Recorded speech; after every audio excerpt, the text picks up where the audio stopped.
But let's go live to New York now. Sharon Bryce-Pease joins us there for the latest in the United States. Sharon, a very good evening to you. Thanks indeed for your time. So after much back and forth on who had the authority in the lead up to yesterday's announcement of those new guidelines, the President of the United States leaving the decision to reopen the economy to the governors.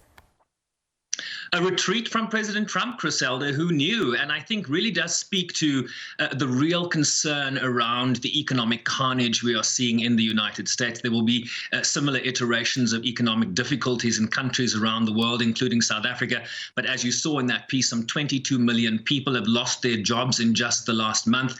And I think that has really been the driving force behind President Trump's initiative here in terms of these non-binding guidelines, really pushing them to the states to say, look, you can do this by May 1st if the conditions on the ground are there for such actions. But of course, this is a very big country. There are clusters of coronavirus in certain states, less so in others. So there will be different responses in terms of the implementation of these guidelines, Griselda, but very much driven here, I think, by President Trump in terms of trying to alleviate some of the economic pain here. But it's also going to be very interesting to see which states actually pull the trigger first. Yeah. Which states are going to open up first?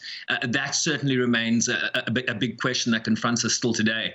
So, Sharon, how does the President of the United States square the reopening of that country's economy when the staggering cases in terms of numbers and the death toll that we continue to see daily, as you've pointed out in your package as well?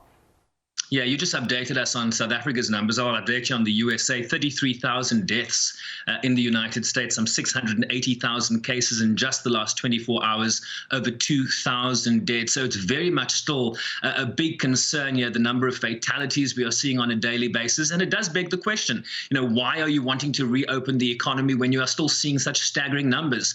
Because, as I pointed out, the US is a very big country. I was actually looking at some numbers, Griselda, which I'll share with you from states outside of the epicenter. We tend to focus in these discussions on New York or New Jersey and some of the other hotspots around the country, but we don't talk much about Montana. Montana, 399 cases, 7 deaths. North Dakota, 341, 9 deaths. Alaska, 272 cases, 8 deaths. Wyoming, 287 cases and 2 deaths. And when you compare those numbers with the volumes you are seeing in places like New York, New Jersey, Louisiana, Illinois, Michigan, there are different scenarios at play here. So Montana could, for example, as the president was pointing out in his press conference, open up way before, for example, a New York could do so. So there are going to be different measures. But of course, as Dr. Fauci also pointed out, Griselda, this is going to be like a slow-moving steam engine. This is not a wholesome reopening of the economy. You need to have that 2-week trajectory to see a downward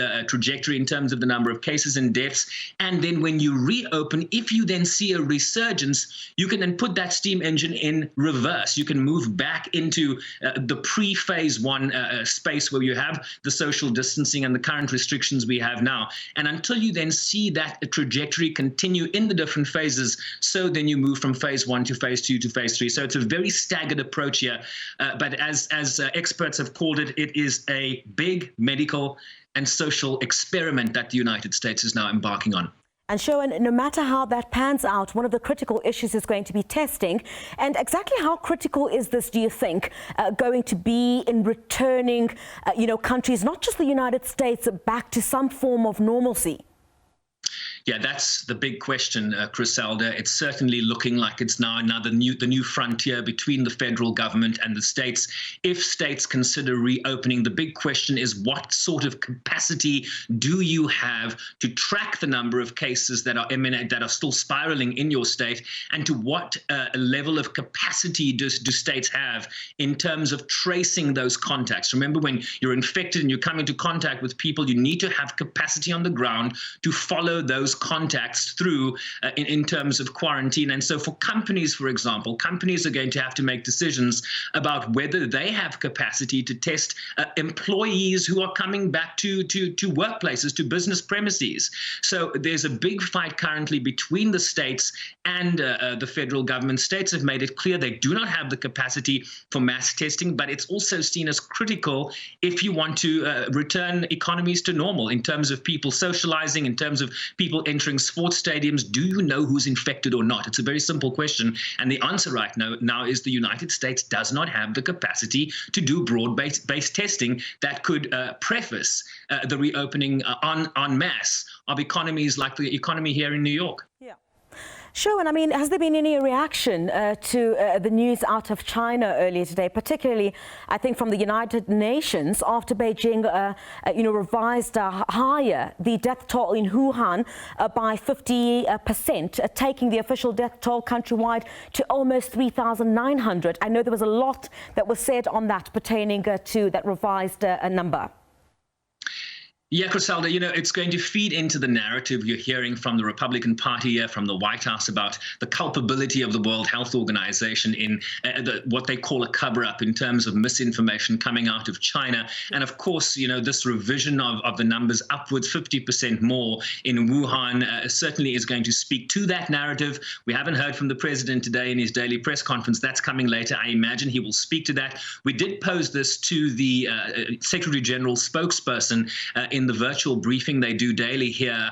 And we asked specifically, does this hurt the credibility of the United Nations? This is the WHO being the UN's health agency. Does it hurt the credibility of the United Nations when China revises these numbers? They talked about the broad work that the WHO is doing, Griselda, leading the response, providing testing kits to poor countries, shoring up healthcare systems, giving them best practices, talking about the good work, but also calling for unity and the need for countries to work together. They said no comment on the particular revision in Wuhan, but it was important that every member state of the WHO showed as much transparency as possible. But he also said that it was understandable within a crisis, in the midst of a crisis, for some countries to have to revise some of their numbers. So a very calibrated, balanced response, not wanting to take any specific country, including China, on directly, but calling for unity and solidarity. And of course, they've already said, Griselda, that once the epidemic or pandemic has been arrested,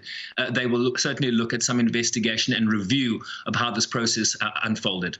Well, Sherwin, we'll be watching those developments very closely. Thank you very much indeed for joining us. Sherwin Bryce-Pease, SABC correspondent in New York, there with all the latest.